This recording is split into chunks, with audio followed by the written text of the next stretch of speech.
Beko zubi baserrira doan estrata, belarmantu batez estalia, arrizko esia bi aldeetan. Goizaldean esnatu eta estrataren amaieran zain egoten zinen, argia eskuan zeraman bizilaguna agertu artean. Han nonbait, ume baten lantua, urrutiago emakume adindu batena. Mendian goradoaz kontrabandistak. Garnier perfume markako bote ustu ez betetako zakuak, edo beste 11 gauza, trenean, urrunera, perfume merkez bete eta berriro salgai jartzeko. Argipean doa ere alaba sasitarra, berak dioen moduan, ezkondu aurretik ernatutakoa. Preso zegoela, Donostiako Ondarretako kartzelatik atera alizateko, zintzurra moztu zuen bere aitak. Alaba karen ahots aldatua gogoratzen du. Beti ahots aldatu hori. Zintzurra mozturik berezko ahotsak ies eta beste ahots bat sartuta. Eta erreketeak, eltzetsuak. Eta rekarteruak, estraperloan lortutako jakiak eta gailuak auzoetan salgai jartzen zituztenak. Eta auzoko festetan nola mozten zieten burua olioei igitaiarekin. Animaliak lurrean egindako zulo batean sartu ostean. Eta Mikaela izandakoak nola estrata hori egingo zuen ere, hartaldiaren bila joan eta haiek behera eramateko, menditik jaisteko. Oinutsik jaisten zen, eta soinean zuen gona zabal eta luzea igo, eta zutik egin oizuela pixa. Eta pixa zutik egin oizuen ere, behintzat bazka prestatzen zuen bitartean. Zutik, gizonak bezala, animaliak bezala. Pixa errekak lurra zulatzen du, hats zuria gora doa. Zain, zerbaiten zain, pazientzia ere jaten duen hotzaren erdian. Neguko belarmantua pixarekin zeharkatzen, gorputza azpimarratua. Ixi arroza zen beltzuria idazlanaren pasartea.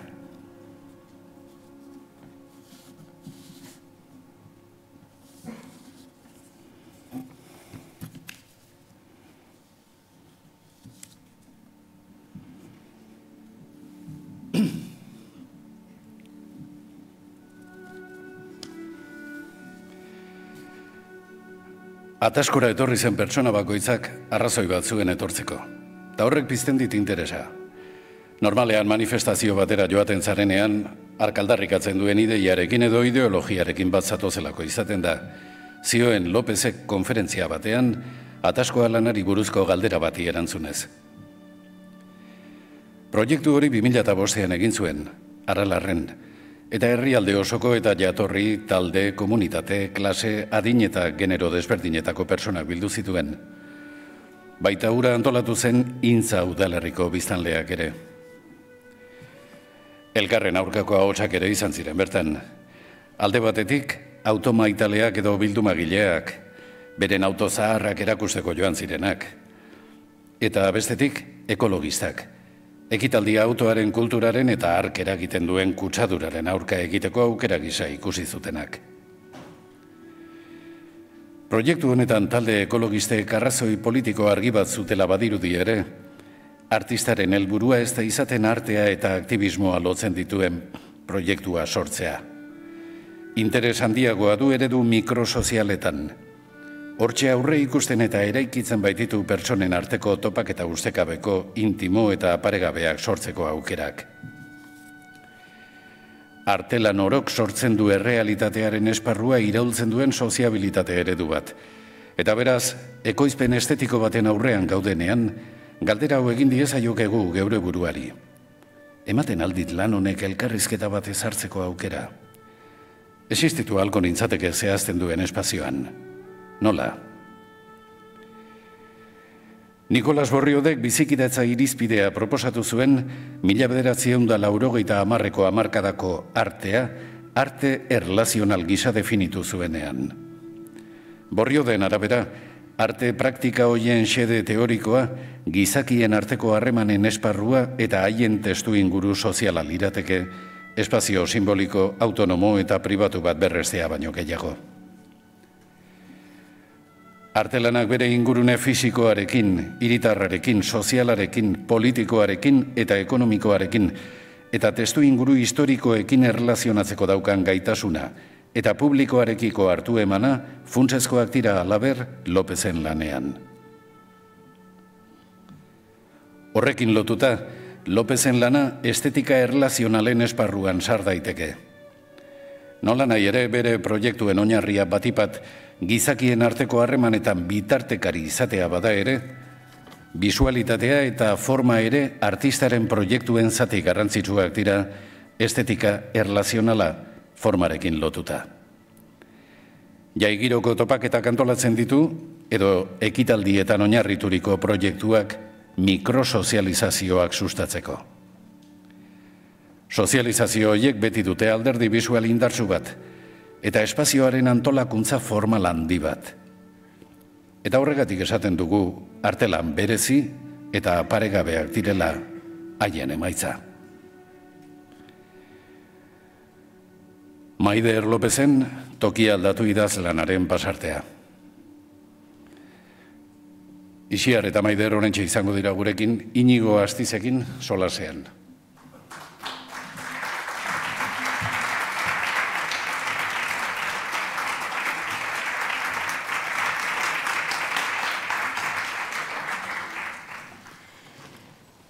Arratsaldeon, ongietorriak denak, ona etorri zaretenak, eta ongietorriak denak, ona etorri zaretenak, streaming bidez ere jarraitzen albaita, gaurko emanaldi hau.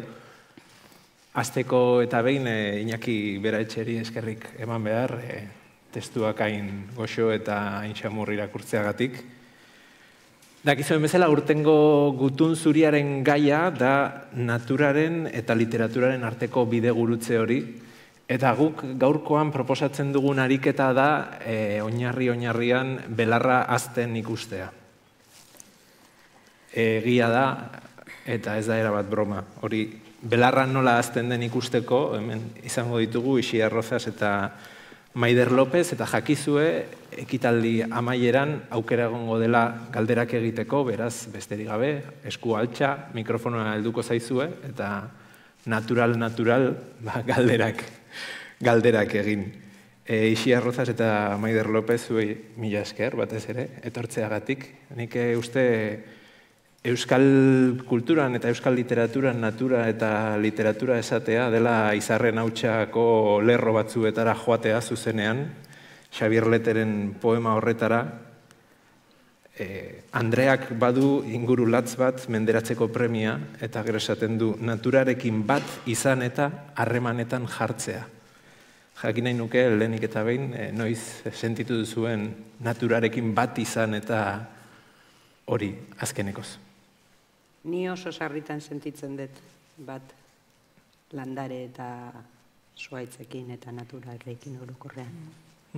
Bai, nik ere bai, eta orain esan dezunean etorri zait irudi bat orain dela gutxi mendian lokiz, lana bailaran lokiz gainean akerra handi batekin topo egin nuen, lagun batekin nengoen, eta akerra eta hauntza talde batekin, oso momentu animala. Bai, oso momentu animala izan zen, bai. Maider López artista da, eta artista plastikoa, esango nuke zure artea dela, pixkat parekatzen aldela goroldioarekin, ze hasi zinen pintura lantzen, gero markotik gainditu egin zuen markoa, zure pintura horrek, aretora zabaldu zen, aretotik zabaldu zen kasi galeria osora, eta galeria osotik ja egin zen un salto basora, irira, goroldioa zabaltzen den bezala, ez da? Orain lekuak ditu, bere langai nagusi, mundu osoan aritzen da, proiektuak lantzen eta lekuan lekuko errealitatera egokitzen diren arte piezak sortzen ditu.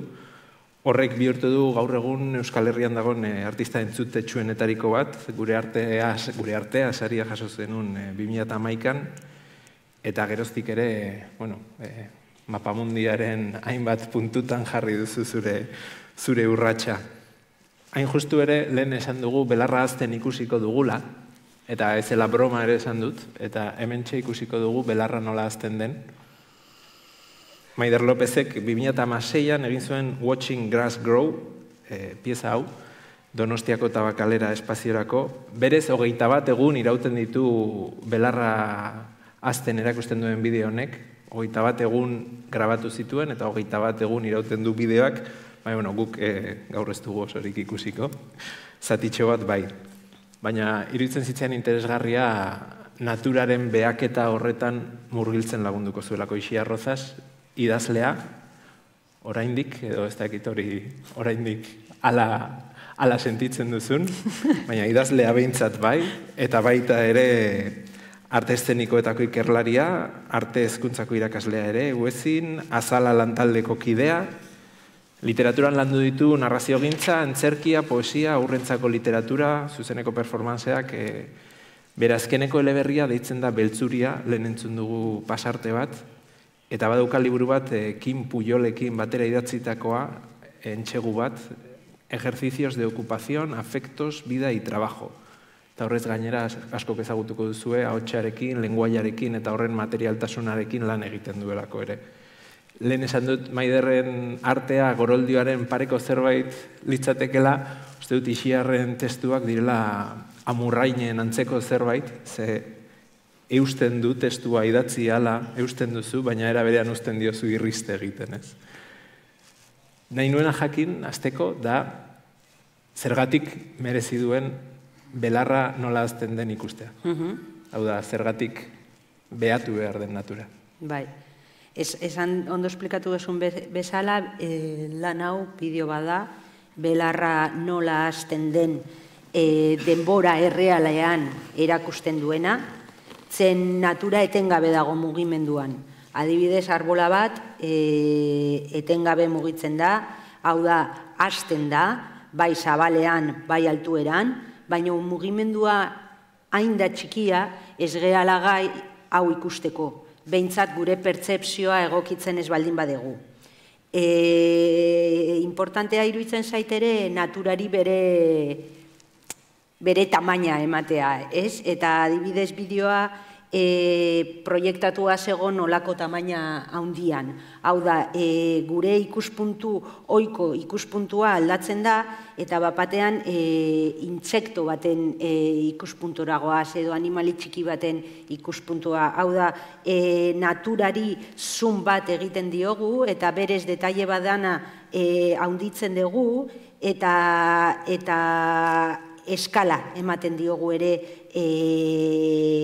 belarrari hau handituz. Bideoa esan bezala 21 egun irauten du.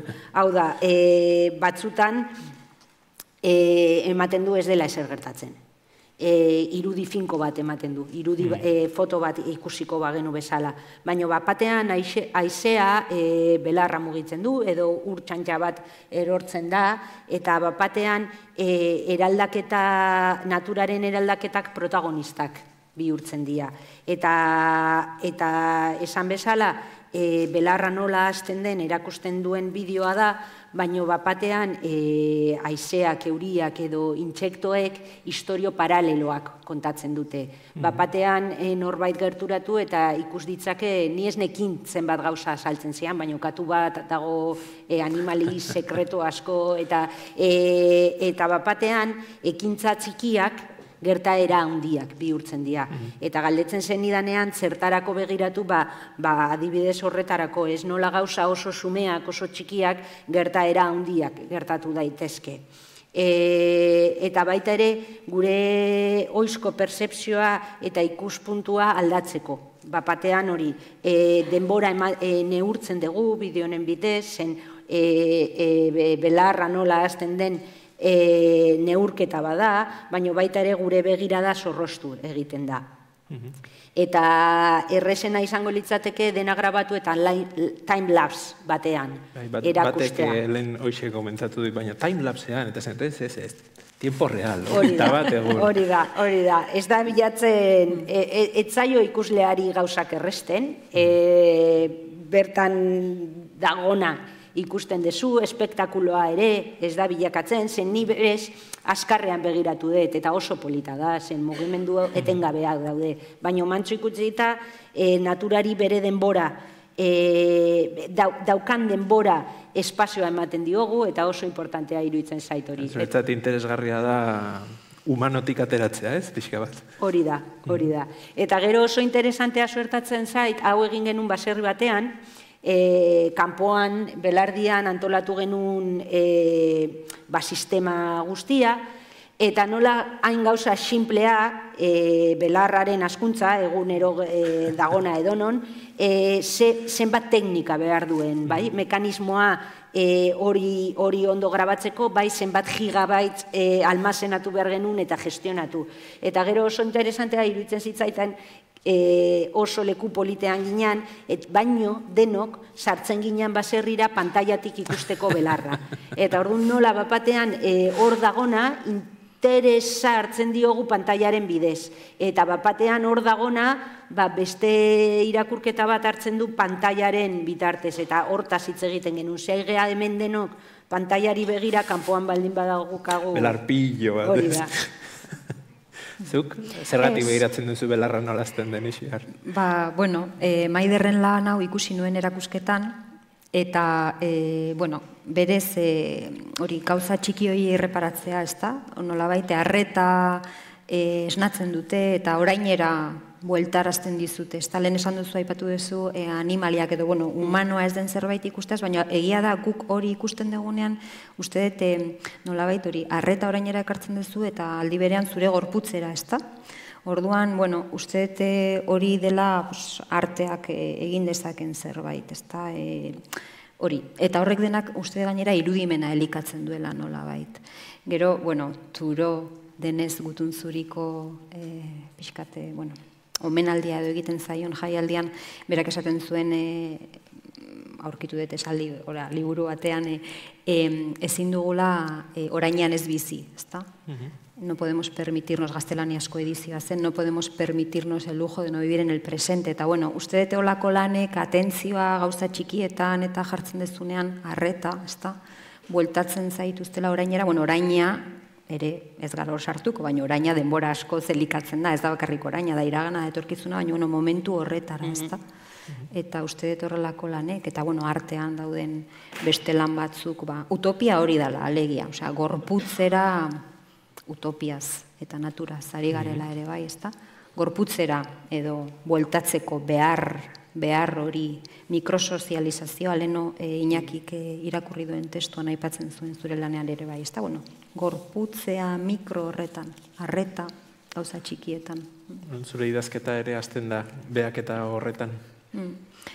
Bai, nolabait... Hasi edo pasa? Bai, hasi, esango nuke hasi edo obserbazio horrekin, ez da gauza txikien, egoerak, sentsazioak, ez da? Baina batez ere naturak ere bai,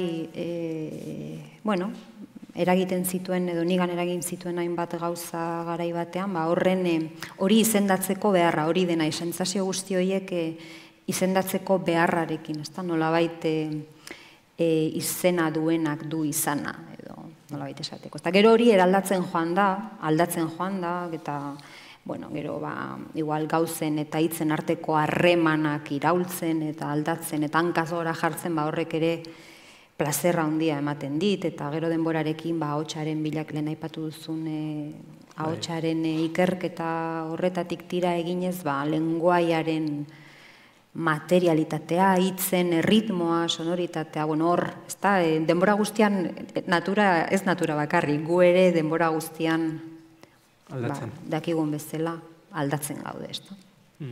Naturaren parte gara, esaten zuen Xabier Letek, orduan. Hori da. Nork egingo dio kontra, Xabier Letri? Hoi. Badago, artearen historian, beti izan da joera bat, naturaren imitazioa izatea helburua edo, ez? Hori izatea neurgailua artearena, ezaguna da historia, ez? Nola bi pintore griego klasikok lehia egin zioten elkarri zein ote zen pintore hobea, batek pintatu zuen kuadro batean match ale batzuk eta txoriak hurbildu ziren pentsatzen benetakoak zirela, eta beste artistak oihal batez estali zuen kuadroa, ez? Eta orduan matxak pintatu zintuen pintore bikainak, beste pintore bikainari esan zion, orain zure txanda erakutsi zer dagoen oihalaren atzean, ez? Eta nonbait erantzuna izan zen, eske oihala da pintura, ez? Orduan engaino trampantojo hori zen, esan dezagun, klasikoetatik orain dela gutxira arte, artearen egiteko nagusi, ez dakit Maider zu nola bizi duzun hori, ze hau naturaren imitazioa, ez? Hau natura da, imitatu gabe, ez?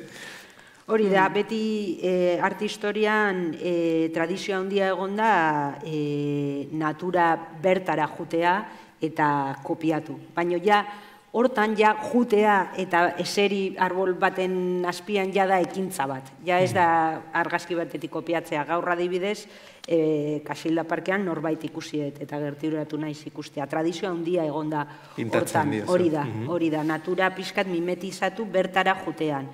Hemen, ni pixkat tradizio hori jarraituz, adibidez, Turkian egin nun proiektu bat izan zen naturara joan eta imitatu edo kopiatu baino bertan zeukan kolorea kapturatu. Orduan, juten ginen mendi batera eta mendi baten gainean bilatzen genuen zehazki kolore hori. Orduan egin genuen bailara horren koloreen katalogoa. Gama, ez? Hori da. Orduan, imitatu bai ez hor zabiltza, ez? Jolas horretan. Bueno, ni berez imitatu ez dut imitatzen. Zaiatzen naiz, hortik igual beste zerbait ateatzen. Ixier, zure, kezketako bat, esan duzu, natura izaten dela, kezketariko bat baliatzen duzula, natura lantzeko. Azken aldean, literatur jaialdi hau bera da horren froga, askotan aipatzen da, naturara itzultze bat, ez dago Waldenen, lehen aipatuzu Turoren liburuak zenbat edizio izan ditun azken urteetan, ikustea besterik, ohartzeko, badagoela ideal hori, utopia hori, baduela bere merkatua, baduela bere arrakasta, nola bizi duzu zuk hori? Itzulera amets hori. Zergatik izan daiteke hain bogan egotea? Bueno, ez dakite, esango nuke ziklikoa dela, ez da, beti, gizarteak krisia dagoen einean, ez dakit krisia ziklikoa den, edo beti egon garen krisian, ez da, baina, horrekin batera, horrekin lotuta doa zibilizaziotik ies egiteko beharra, edo, ez dakit. Baina, egia da, arteak nolabait beti jardun duela espazioaren irudikapenaz, nolabait esateko, ez da? Osea, espazioaren irudikapen horiek azaleratzeko tresna izan daiteke ere artea, ez da? Gero ere egia da natura zari garela, baina, natura erabat domestikatu batean bizi gea, eta aldi berean bere izenez izendatu ditzakegun lekuak gero eta gutxiago dira. Bizi gara porlanez, hormigoiez eta errepidez josita dagoen paisaia batean, ez da? Orduan, hori izenez izendatu ditzakegun lekuak gero eta gutxiago dira eta aldi berean daukagu naturaren irudi oso idealizatuta eta oso erromantizatua. Biak nolabait aldi berean ditugu, ez da? Eta orduan, klaro, uste dut, erreferenteak behar ditugula mutazio, gure gizarte postindustrial honetan, nekazal mundutik gizarte industrialera egon den bilakaera horretan, egon diren mutazio horietan, eta egunero bizi ditugu mutazio horiek izendatzeko erreferenteak behar direla, ez da? Hori esango nuke. Eta zein izan daitezke, referente horiek edo? Uste dute gure Euskal Herrian badirela artistak horrela lan egiten dutenak. Paisaia ez da, paisaia eta natura ez dira gauza, bera? Paisaia nolabait eraikuntza bat, gure begiradakin ez da errealitate natural bat, guk nola begiratzen dugun da paisaia, ez da, eta orduan, horrekin lan egiten duten artistak baditugu inguruan, Maider bera, eta ustez beharrezkoa dela, Asier Mendizabal, Ibon Aranberri ere bai, ez da, beraien lanak nolabait oso modu irudikapenen inguruko begirada kritiko bat daukat, ez da.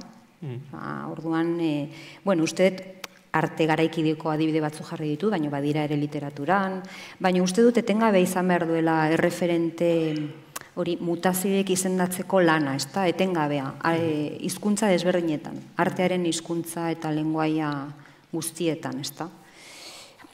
Hori. Horregatik joaten zara hainbeste paseoan.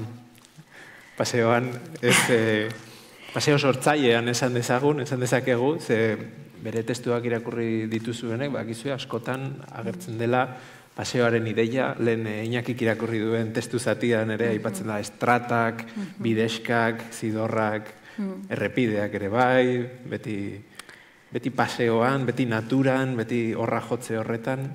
Zer du paseoak literaturarentzat?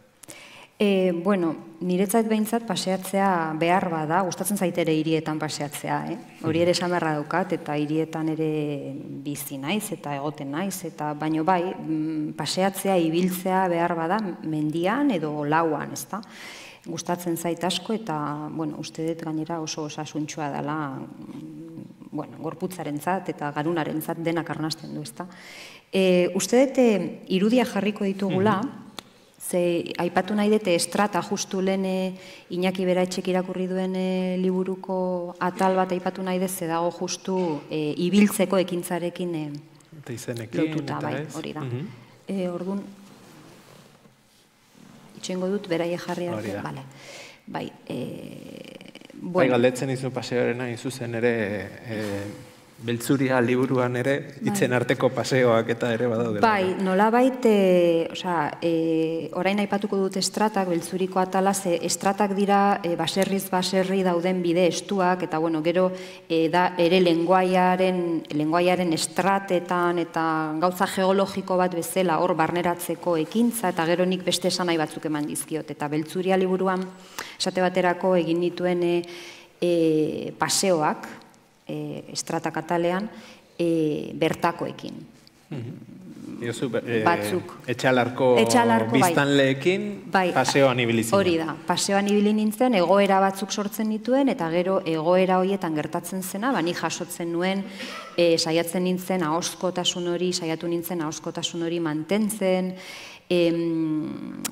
nire entzumenetik nolabait galbae horretatik pasata, baina garrantzia handikoa izan zen niretzako ahoskotasun hori mantentzea, eta gauza asko gertatu ziren ibiltzen, estratetan barrena ibiltzen ginen bitartean, beste batzuk lehen entzun dugun pasartean bezala, badira gehiago, liburua idazten egon nintzen bitartean, etxalarrera egiten dituen autoz joaten nintzen, baina gero nire bakarrik asko paseatu nuen, entzuten dituen gauzak, familiari entzuten dizkion gauzak, horan bat, hainbat errekreazio daude. Justu irudi hau da liburuan zehar, eta ekarri dut ze lenguaia ere paisaia bezala lantzen saiatu naiz liburuan, ezta? Lerroak, ibiltzeko ekintza, idazteko ekintza, gogokoago dut idazteko ekintza hitz egiteaz literaturaz hitz egitea, baina nolabait esateko. Baina, denak daukate zerikusia lerroekin, ezta? Euntzeak ere zerikusia dauka, testuarekin, testo, hitza, eundu, ez dakit hor gauza asko daude, ezta, etimologikoak ere bai, baina idazten nolabait ez dakizun erantzabiatzen zea. Eta paseoan ere bai, ibiltzen ere bai, noragabe ibiltzaitezke ibiltzen zarenean, beste batzutan ez, beste batzutan oso ondo ezagutzen dugu bidea, ezta. Eta, orduan, hau da nolabait, liburuan, ez naiz orain gehiegi luzatuko, baina da bertso baten estanda moduko bat, ezta, eta horre liburuan lan egin nuen diseinatzaile Jon Ander Garzia eta Itziar Aranbururekin, eta nik neukan olako estanda bat egiteko gogoa, egin nuen Wordean, baina beraiek asko txukun hau egin zuten gero diseinatzaileak direlako, ezta. Gero beste irudia hau da, eta erakutsi nahi dut ere bai, ze hau da estrata batean, kareharri baten argazkia, eta agertzen dira bai Etxalarren entzun nituen hainbat hitz eta hitz asmatuak ere bai, ezta? Adibidez, eizlaria, eiztaria esan ordez, eizlaria, ahotslaria, horrelako hitzak agertzen dira, ezta? Eta, horrek ere, hori sortu zen, ibiltzen ari nintzela. Ez dut nik egin irudia, diseinatzaileek egin dute, nik ezakit hori egiten, baina, beraiekin lanean, ezta? Hemen ere, beste liburuko beste atal bat, nun testua nolabait, testuak paisaia bat sortzen duen, Labirintotxo bat, ez? Bai.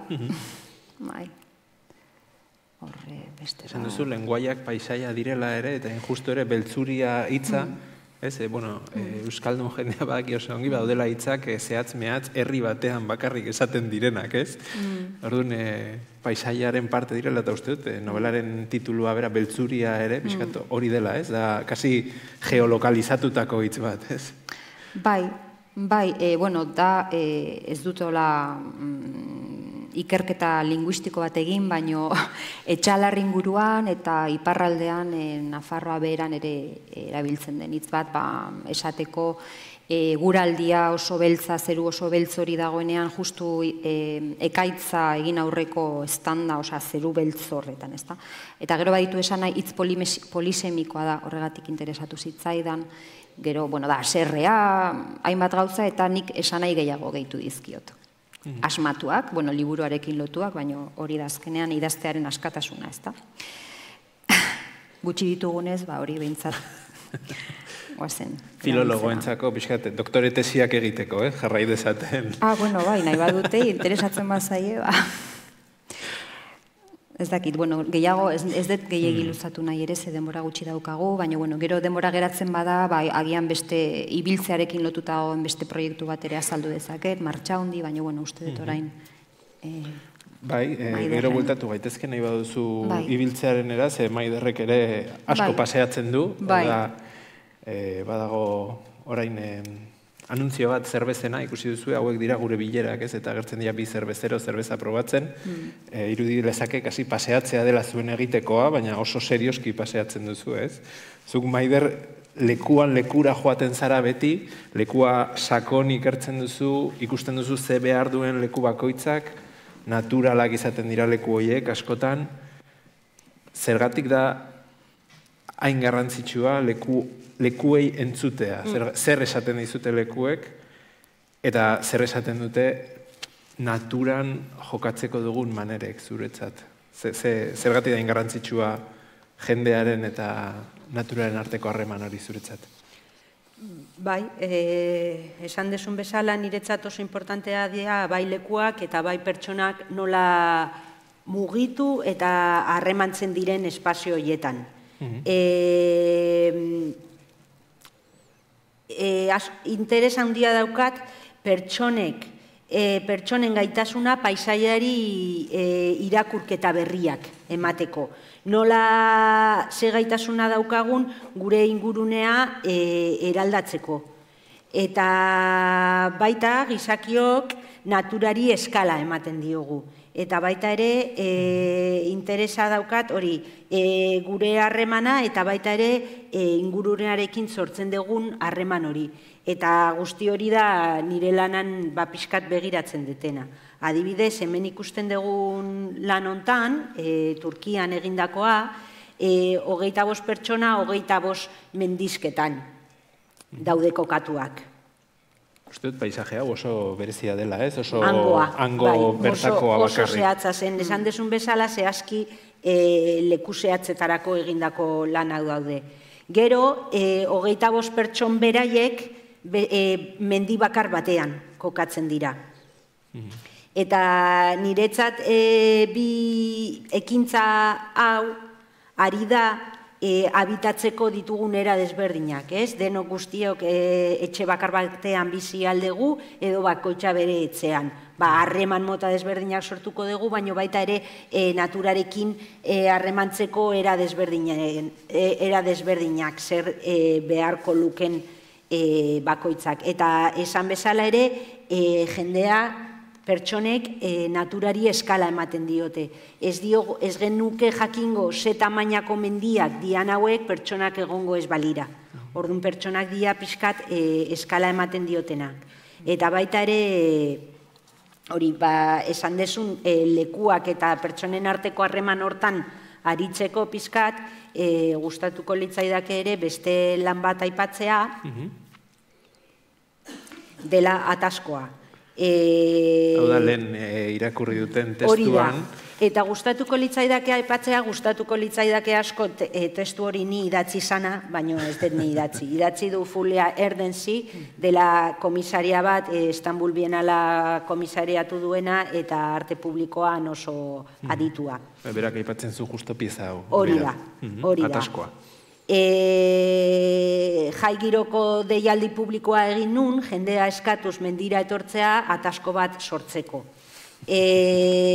Normalean ataskoa da gure lanerako bidean, o nonbaiterako bidean topatzen dugun hori eta ez da oso festibo izaten. Eta amorroa handia ematen digu, gu berriz egin genuen hau inbertitu. Nunbaitea junginan ataskoa sortzea. Eta intzara junginan, Nafarroko herrialde txiki-txiki bat, ezinezko egoera hau sortzeko, nun kotxen egin genuen deialdi publikoa esan bezala, eta kotxeen inguruko hausnarketa egin genuen, testua ondo adierazi duen bezala, bertan elkartu ginen jende asko ideologi desberdinekin. Batzuk etorri zian ekologismotik edo. Hori da, ekologismotik pixkat hain irudi potentea dela, iruditu zitzaien zela kotxeen kontrako manifestaldi interesantea. Berriz, hemen ikusten ditugu 600eko asoziazioakoak. Etorri zian beste konbentzio batzuetara etortzen dian bezala beraien kotxeak erakustea. Kotxeen kontra ez zeudenez. Hori da, orduan bakoitza etortzen da arrazoi oso desberdinen gatik, baino elkartzen gea eta paisaiaren irakurketa hau ere sortzen dugu. Eta baita ere, pixkat, bai leheno esan detena de paisaiari irakurketa berriak eman, eta baita ere nire ustez hemen ozioa o aisia aipatzen da, ez? Hau ezinezko ataskoa da, batzuk goraka daude, beste batzuk beraka, baino bapatean araba euskaraz juten olako zerbait topatu genezake ez zehazki, baino antzekoa, orduan ere, hori, ze remana sortzen dugu gure inguru honarekin, eta baita testuak aipatzen zuena oso interesante iruditzen zait, hori, kolektibitate temporalak sortzen diala. Bai ekologistek, bai 600eko asoziakoak bat egin genuen nintzen, eta baita ere herriko jendea, eta bertan gertatu zena, kolektibitate temporal bada, gero desagertzen dena, eta bakarrik memorian gelditzen dena. Oso bitxia da, irudi hauek oso indartsua dira, ez naiz harritzen ekologistek horra zuzenean jotzea, 600ekoek, bitxia da, orain dela pare bat urte, jakingo duzu enteratuko zinen, Aralarre Santutegirako bidea ere olako foto antzeko alitzateke, atasko bat sortu zen, baina kasu hartan ez zeukan zure sinadura. Hau da, berez sortu zen, jendea hasi zen eguraldion aterazun olako puente hauetako baten, eta jendea zoro joan zen Aralarko Santutegira, ezakit hori ikusi zenunean edo, ze sentsazio, ez? Ze hau zu provokatu izenu, baina bestea. Hori da, hau provokatu nun, eta horregatik ere batzuk goraka, beste batzuk beraka. Erez, irudia berak aipatzen du ezinezkoa dela. Imposible bat, ez? Esan bezala bai izan daiteke, Ixiarrek aipatzen zuen natura idealizatu horretara eta nola sortzen dugun ozioa, eta bertan sortzen dian egoerak. Eta horren islada ere bada. Eta nola egiten duzu, bientzat izan daiteke galdera, baina biak aritzen zaretelako oso lotuta lekuari, zure novelan Ixiar berdin, oso etxalarren kokatutakoa, zu berdin Turkian, berdin Nafarroan, berdin hainbat lekutan. Nola erabaki ze pieza den espazioak eskatzen dizuna. Nola egin ekologismoaren hitzak erabiltzearen, nola egin pieza bat ekologikoa dena. Ez dena izango espaziontzi bat, ez? Bueno, intzako kasuan espaziontzi bat zen naita, ez? Baina nola irakurri paisaia. Hori da, eta esan desuna, ez? Leku bakoitzean zer egin eta zer izan daitekeen aproposa. Horretarako nik denbora asko pasatzen dut kokapen bakoitzean begiratzen, esperientzia izaten leku horrekiko, begiratzen jendea nola mugitzen dan, o zer interesatzen zaien, o zer gertatzen dan, denbora asko pasatzen dut, esan desun leheno bezala, herrialde bakoitzean, juten naiz proiektua, segunta zein proiektua, baina igual urte bat lehenago leku hori ezagutzea eta jakiteko zer egin leku horretarako. Eta baita ere, segun eta lekuaren kontekstua, interbentzioa oso handia edo oso sumea izango da. Adibidez, gonbidatu ninduten Austriatik, Austriako parke batean laku bat eraiki behartzuten. Eta laku hori eraikin behartzutela, gonbidatu ninduten igual laku ertzean zerbait egiteko. Esaten ziaten igual bankubaren bat, o piezaren bat lakuaren ertzarako. Ni berriz proposatu nuena izan zan, lakua egiteko ateratako lurrarekin mendi bat egitea. Hau da, lekuan berez zegoena bertan mantentzea. Reziklajea. Hori da. Eta lakuaren espazio negatiboa, espazio positiboa bihurtu mendiaren bitartez. Eta baita ere paisaia ikusteko beste ikuspuntu batzuk eskaintzen zituen mendiak. Baina bai, ez dut esaten hau ekologikoa dena, baina leheno aipatu duzu naturaren domestikazioa, ez? Gure hirietan bapatean mendiak parkeak bihurtzen ari dira, hori iruditzen zait, eta horretarako mendia legalizatu behar da, zen mendia legala da, baina parkea baldin bada, pendientea 8%koa izan behar du, eta bapatean ezin dezu igo tontorrea. Domestikatu dugu tontorra, kenduko dugu hau, egingo dugu hau, eta nola eraikitzen ari gehan niriak momentu honetan, nirik eskatzen nau. Jolas parke den natura bat, ez? Horako zeo zer. Hori da. Xia, zuk ere, estratifikazioa.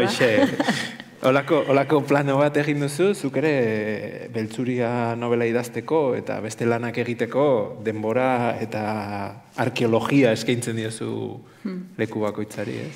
Bueno, kasu honetan, Beltzuria eta beste lan bat aipatuko ditut, Beltzuriaren kasuan dago lotura bat oso zuzena, nire amaren herria, pertsonala, familiarra, orduan, aspaldinekien gainera Beltzuria izeneko liburu bat idatziko nuela.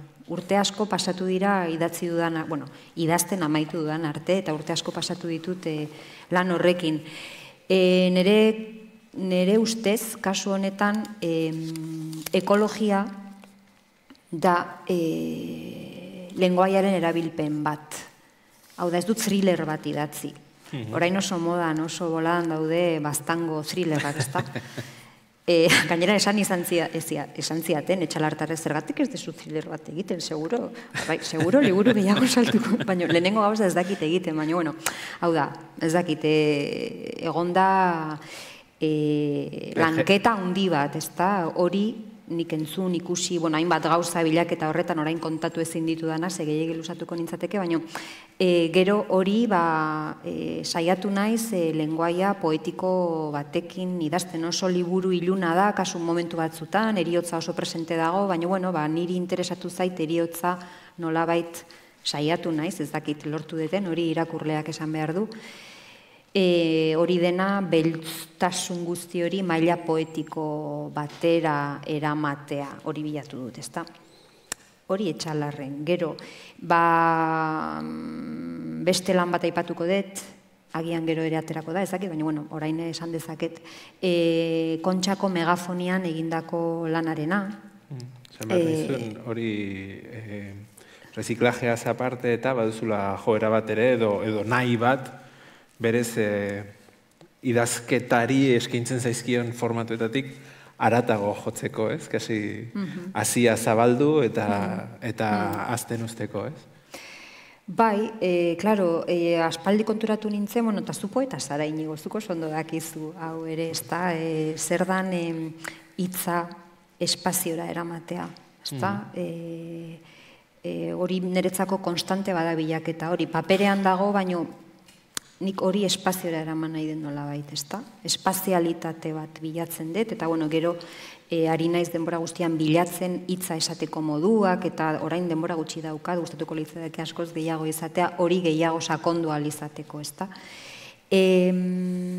Ondoritze bat zaizu orduan lan hori aipatuko dut. Bai, Kontxako megafonia, nik uste oso esanguratsua dela ere, bai. Bai, bueno, kasu honetan da epe laburrean egindako lan bat, konparatzen bade Beltzuriarekin, izan daiteke ia anekdota bat, baina niretzako ez da izan ze hor landu nituen hainbat gauza, ez da? Garrantzitsuak direnak bilaketa horretan, hitza ozen esateko bilaketa horretan. 2016an jaso nuen gonbidapen bat, entzumenaren behatokia izeneko proiektu batetik, Donostiko Europako Kulturhiriburutzararekin lotutako proiektu bat zen, 2016ko hori. Orduan, gonbidatu zidaten, bai niri eta, bueno, gonbidatu gintuzten niri eta Maria Salgado, Madrilgo poetari, Kontxako megafonian esku hartze bat egitera. Pieza sonoroak egiteko eskatu ziguten. Edo, bueno, Kontxako megafonian retransmititzeko piezak. Orduan, proposatu ziguten 2016ko abuztua osoa eskaini ziguten guri Kontxako hori megafonian gauzak ozen esateko.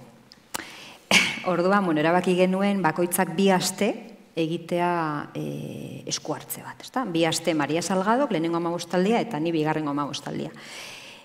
Orduan, nire lehenengo galdera izan zen, pixkat ekologiarekin lotuta ere, bai, zer esan Kontxako megafonian? Abuztuan. Marrazoak daude esan bazenu, beste. Abuztuan, arratxean, hau da, prime time, jendetza dagoen, ondartzan jendetza dagoen momentuan, zer esan, gainera niretzako, nire haurtzaroko paisaia izan den horretan.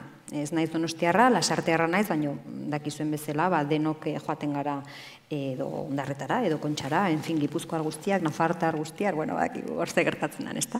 Napar guztiak eta leku guztietatik denok ondartzara. Orduan, bueno, nire haurtzaroko paisaian, zer esan, ez da? Horre izan zen oso zaila hori erabakitzea. Orduan, azkenean erabaki nuen 2 pieza egitea, bata izan zen Beltzuria liburuko pasarte bat dago denbora guztian mutazioan, esaten dudan bakoitzan desberdin esaten dut, daukat, bueno, ez dakizen bat bertsio ditudan testu horrenak, ez dakit makina bat, eta erabaki nuen horren beste bertsio bat egitea megafoniarako. Orduan, testu horrekin sortu nuen, saiatu nintzen, hori zen nire helburua, paisaia sonoro bat sortzea, nun kapak eta geruzak eta errepikapenak eta lupak erabiltzen ditudan, da denbora guztian ia testu bera errepikatzea.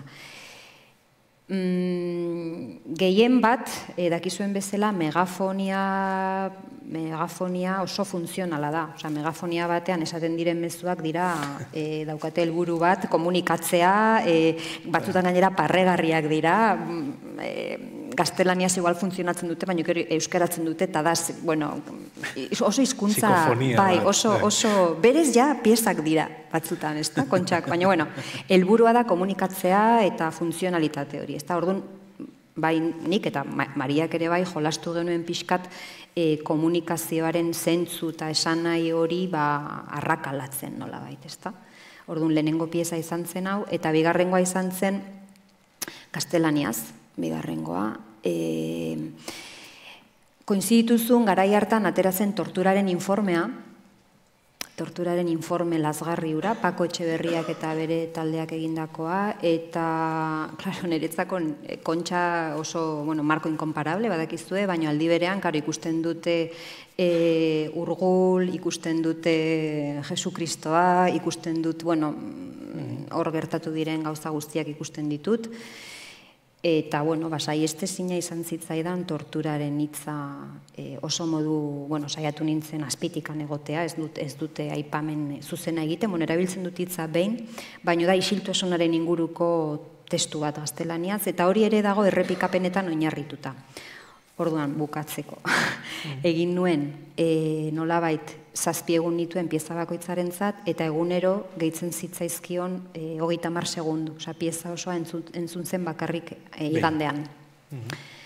Eta, niretzako denbora epelaburrean sortutako proiektua izan da ere, asko zer pentsa ugari eman zidan, eta batez ere, hori, nola esan hitza, eta kasu honetan gainera, horrelako leku batean, eta horrelako aipatu ditudan berezitasun guztiekin. Hor, lehen hasiera aldera aipatu dut, Ixiarren testuak bizkat amurrainak bezala direla, badaudela eta era berean bizkat ies egiten dutela, uste dut, aipatu duzun adibidearekin oso argi ulertzen dela, Maiderren kasuan goroldioarekin konparatu dut, zabaletzerako joera horregatik edo, hasiera nola pinturarekin hasi zen, eta gero bukatu duen mendi bat sortzen, kontuz, hori garai batean Biblian sartzeko moduko gauza bat izango zen. Noiz gertatu zen, biek duzuelako hori komunean, zolako espansio moduko bat, bapatean liburutik kanpo ateratzea, zure kasuan, bapatean markotik kanpo pasatzea, noiz lertu zen zure artea, eta noiz lertu zen zure idazketa? Ni berez artea egiten detenetik ja kanpoan izan naiz, baina ikasle moduan gazteagoa hasi zitzaiten interesatzen gehiago marko kanpotik o pintura kanpoan gertatzen zena eta kuadroen arteko harremana baita ere beraien artean eta espazioarekiko. Gero hasi zitzaiten interesatzen museoko ezoiko lekuak. Pasabideak, eskailerak, gero ja museotik kanpora hasi nintzen begira eta gero jendea nola harremantzen zen espazio publikoan eta pertsonen gaitasuna espazio publikoa sortzeko. Eta elkartuz leheno galdetu diazun lekuen garrantzia eta nola aukeratu zer egin, gehien bat nola aukeratu zer egin. Gonbidatu nindutin Kapadosiatik proiektu bat egitea, Kapadosia dauka paisai izugarria, oso espektakularra, eta bestetik Kapadosiako paisaia beti dago aldatzen. Zen azalera oso biguna da eta erosioaren bidez, elurra, eurila edo haizearen bitartez, bai, juten da aldatzen. Azalera urtero sentimetro 2 edo gutzitzen da. Hau da, juten da, hori da. Orduan, paisai hortan, hain espektakularra, ez nun inolaz ere paisaiarekin konpetitu nahi, ez nun eraldaketa handia sortu nahi, baita ere kontutan izan nahi nun berezko aldaketa horiek sortzen zituena paisaiak, eta orduan aldaketa horren ispilu moduan egin nuena izan zen, egunero ibiltzea juten nintzen, Ixiar bezala, eta bertan ibilbide horietan, hemen mendira juten naizen bakoitzean bezala, harri bat hartu lurretikan, eta hemen egiten nuena esaten zen gero, beste nun baiten harri hori utzi. Eta berezko kokapenaren argazkia gero usten nuen lokalizazioaren argazkia gehi bien GPS koordenaden bidez dokumentatzen nituen. Harriak lekuz aldatzen nituen, nituen aldatu baiaraz adibidez, baiara batekoa beste nun baita eramaten nun, edo ibilbide berdinean belardi batetik marraskilo baten ondoan egotea eramaten nun, o beste harriz inguratuta egotetik bakarrik egotera eramaten nituen. Eraldaketa hauek ikustezinak dira. Baita ere ez dira oso garrantzitsuak, dira oso xumeak. Baino, harri batek bere kabuz inoiz etzen mugituko. Animaliek edo pertsonek gaitasuna daukagu mugitzeko, baino harriek kanpo elementu den baten eraginez ez baldin bada ez dia mugituko. Beraz, aldaketa hauek, naiz eta ezinezkoa ikustezinak edo oso xumeak izan, etzian inoiz era naturalean gertatuko. Berez, mugimendu txiki hauekin, natura era forma fisikoan mugitzen dut, era neurrigarrian eta betirako ere. Hau da, naiz eta oso eskala txikian izan eraldaketa hauek egiterakoan esanguratsuak aldia bihurtu. Eta niri gogoratzen zait nola, naiz eta oso eskala txikian esan gure ekintzek eragin handia izan dezakeen. Eta adibidez, nola Islandian dagoen volkan batek mundu osoan afektatu dezaken. Eta nola Islandian aipatzen duzu, volkan ura lertu zen orain dela urte batzuk eta abioi guztiak gelditu behar izan ziren, ez? Hori da. Nola Islandian dagoen volkan bat munduko hegazkin guztiak eragin aldezaken. Gainera, egin duzu leku aldaketa, eta baita ere leku aldaketaren aitortza, hau da, norbaitek nahi balitu harri horiek berriz lehengo lekura jarri, ez? Eta erabat ekologiko utzi, hor daude, jakin ezazuen, Kapadozian, baldin mazoazte harriak berriz beren lekura bueltatu ditzakezuela. GPS batekin oso erreza. Hori da, oso erreza. Zuk Ixiar noiz lertu zen zure idazketa hori? Nago, ari naiz pentsatzen orain, maiderritz egiten ari zen, eta hori pentsatu duit, ez baino, bai, horre... Momentu bat egon bazen, ez dakit, askotan ez da momentu bat izaten. Etzen momentu hola zehatz, bat egun bat, baino bai izan zen, bai... Zehasi zu ere ipuinak, komilartean, konbentzionalak, idazten esan dezagun, ipuina, zibuka, eta gero... Fikzioa, bai, fikzioa hori, sinesgarria den fikzioa, edo, bueno, egiazkotasuna bilatzen duen fikzioa, hasieran, bai, nire liburuak horrelakoak dira, hasieran, baina, bueno, momentu batetik aurrera, ja, hasi nintzen hortikan, beste nire buruari hainbat galdera egiten, eta hitzaren performatibitatearen inguruan, eta nola eman hitza espazioa, zer egin dezake gorputz batek, ez da galdera famatua, zer egin dezake hitz batek, zer egin dezake ahots batek, bueno, olako galderak egiten eure buruari, eta, eszenara gerturatzen, pieza eszeniko bat egin nuen Idoia Zabaletarekin, eta horre nire testu bat egokitu behar izan nuen, ofa hotxean esaten zen, eta ez zuen erabat funtzionatzen, oso, bueno, horre galdera asko torri zitzaizkidan, oraindik handitu danak, ari naiz, orain dela 20 urteko gauzeta hitz egiten, baino, bai, orain dela 20 bat urte, bueno, 18 bat urte. Eta galdera berdinekin jarraitzen dut. Bai, esperientzia asko zeharkatu ditut, ordutik ona, eszenarekin zerikusia dukatenak ere bai, niretzako oso aberasgarriak izan direnak, eta, bueno, ni ere eraman nautenak, nire gorputza ere hor jartzen, naiz eta badakidan nire lekua ez dela, ez dut inoiz esango performance egiten dudanik. Bueno, hau ezin da esan publikoki, baina ez igual bihar esango dut, baina aldaketa etengabeko horretan, baina ez naiz performer bat, ez da nire lekua, baina asko ikasten dut hitza espazioan eta jendaurrean esaten. Ez orain esaten ari naizen bezala, ez modu diskursiboa, horre asko ikasten da, baino beste bilaketa horretaz ari naiz, ezta? Pentsatzen dut zuri ere Inigo gertatuko zaizula. Zure testuak eta jendaurrean esaten dituzunean, eta bilatzen duzunean hori nola esan, nola eman beste buelta bat, nola esperimentatu horrekin, ezta?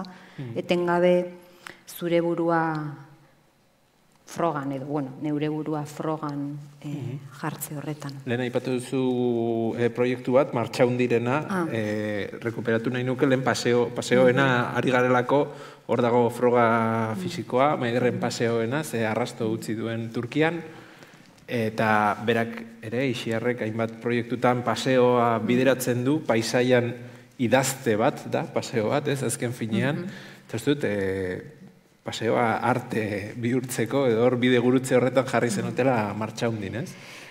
Literatura izan gabe akaso estrikto zenzu, baina baina sorkuntza, paseoa sorkuntza bihurtu. Bai, hor, azalduko dute ez dakiten entzat, Martxaundi da Azala espazioko kidea naiz, eta orduan, 2016an erabaki genuen Aitor Izagirrerekin batera, ibilbide bat egitea.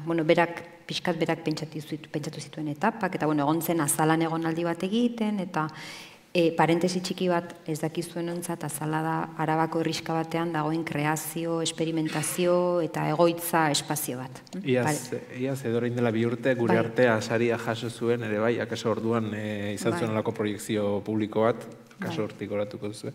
Hori da, bai.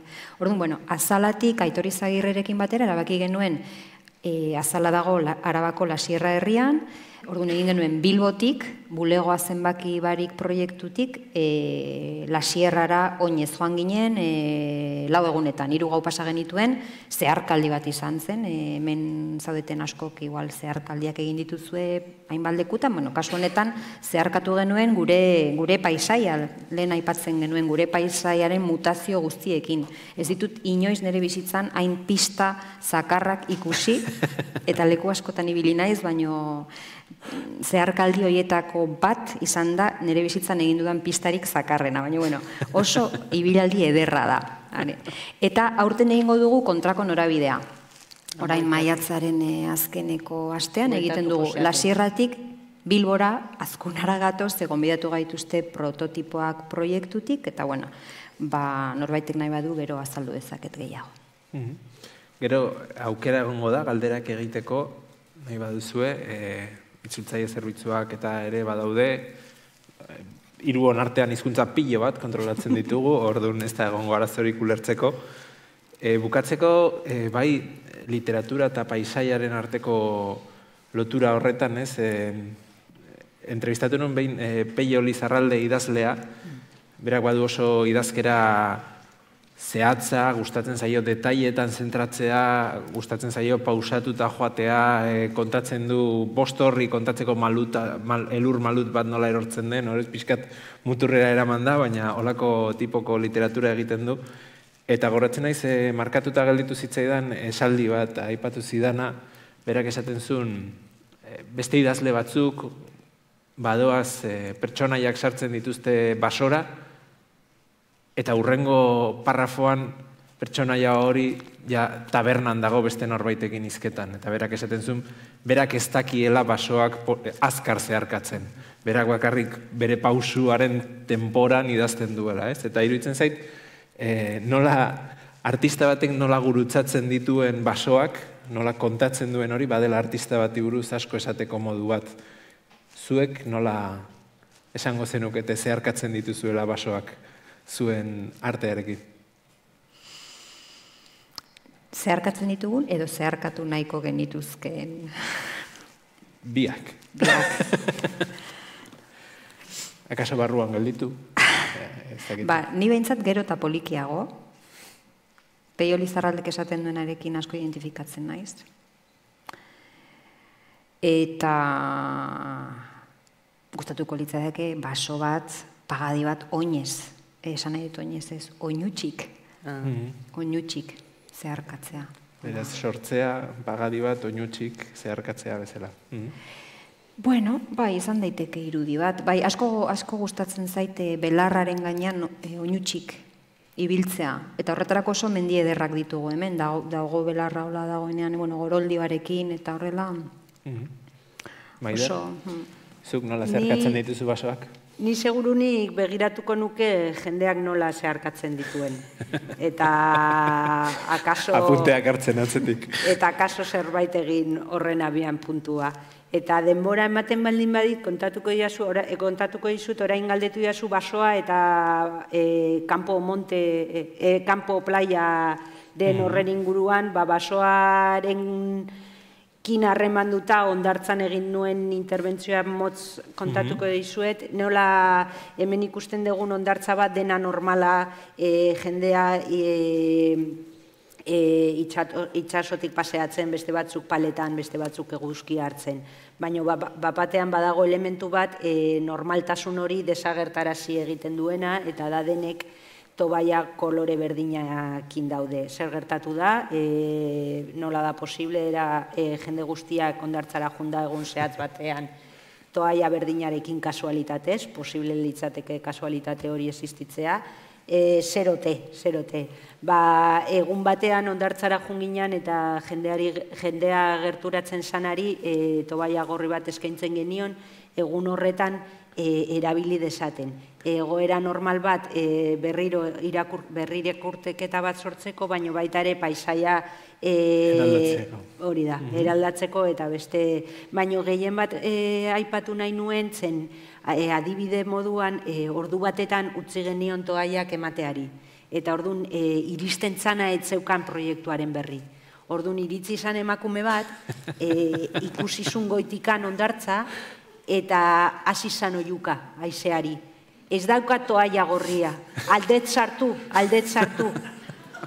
Orduan horrekin, ni momentuan parra hundi eman ziten, baino gero denborarekin konturatu nintzen ze importantea izan zan hori. Zen bera, sentitzen zuen hor barruan kolektibitate bat zegoela, bera etzen aparte. Orduan nola, olako akzio txikiek ere eralkataketa handia eman daiteke jendearen artean. Normalean toaiaren koloreagatik dakizu nun dagon zure lekua uretara juten zeanean. Hemen berriz denok toaia gorria zeukaten. Orduan ere, harremanak egun horretan hondartzan desberdinak itzan ziren. Jendea gehiago hitz egiten zuen beraien artean. Eta hori, temporira ere kolektibitate temporalen horren inguruan. Eta gero, aipatu duzunez, hasi zen agertzen jendea toaia gorri gabe, eta momentu batean ja nasi zen. Desagertu zen. Alderarik baldin baduzue, eskua altxa, eta lasai galdetu. Edozein hizkuntzatan, edozein geolokalizaziotan. Bai, hor badago aldera bat. Latitudea 12,8, 45,6 edolako zerbait izango da. Gracias, Isiari Maider. Disculpa, voy a preguntar en castellano. Me gustan mucho los de Isiar, los conozco los proyectos, y Maider he visto los últimos tuyos y me parecen, también me encantan, ¿no? Entonces, me quedo con una pregunta y es ¿en qué momento o cómo aparece la forma? Porque hay un equilibrio que por eso me interesa en casi todos, en los que nunca caes en el formalismo. Hay experiencia, hay encuentro, hay evento, hay todo esto, ¿no? Ese componente social. Incluso en este último, que no lo conocía, la forma se acaba convirtiendo en experiencia, ¿no? Que es darle la vuelta casi. Entonces, supongo que ya lo has dicho, que vas y observas los contextos y son los que casi te van diciendo qué materiales pueden salir de ahí, ¿no? Pero, pues en el caso de Turquía, que también tiene esa... Y además lo vi cómo lo llevaste en una galería en Madrid, en el Museo Geológico, cómo lo llevaste a los espacios, fue alucinante.